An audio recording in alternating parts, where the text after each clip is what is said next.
Deep in the heart of the Congo, where the forest is so thick that sunlight barely touches the ground, there is a village too afraid to speak its name aloud.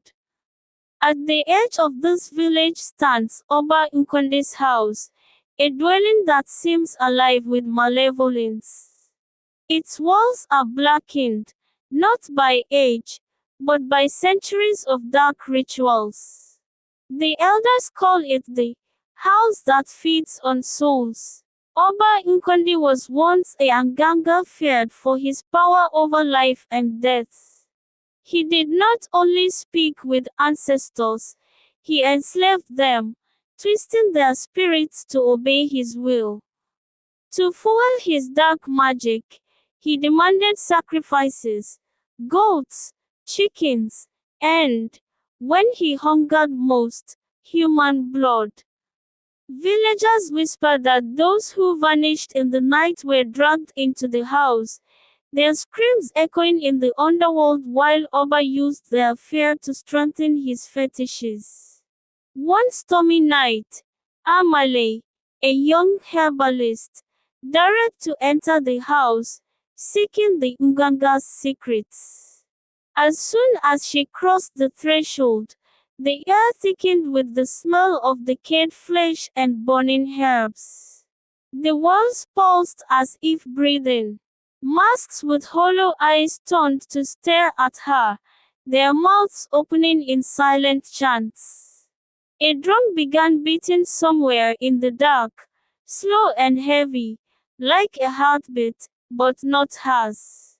Amale's candle flickered, revealing jars filled with eyes, teeth, and bones, suspended in dark, oozing liquids.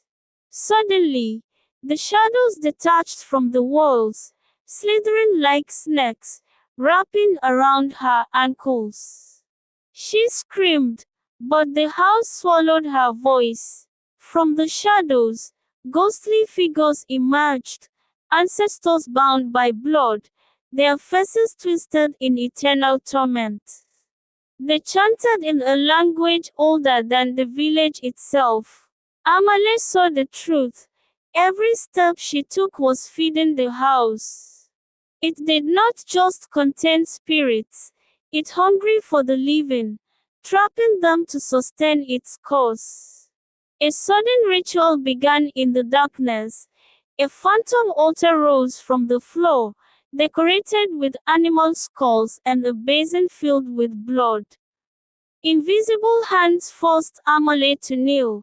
Chanting compels her mouth to repeat words she didn't know she knew. The mask's eyes glowed red, and she could feel dozens of unseen hands pressing into her body, pulling at her soul. She tried to escape, but the house shifted like a living beast. Doors led to walls, floors swallowed her feet, and the drum's rhythm became a deafening roar. The ancestors' screams were deafening, a chorus of torment that shook her mind. With every heartbeat, she felt herself being pulled deeper into Oba Nkonde's eternal ritual, her life forced to be used to empower the house for another century. When the villagers finally dared to approach, the house was silent. Only her eyes, wide and unblinking, stared from a mask hanging above the altar. No one entered again, and at night, the villagers swear they can hear whispers from the forest. Another soul, another feast, another night. The house waits, it always waits, and those foolish enough to enter, never leave.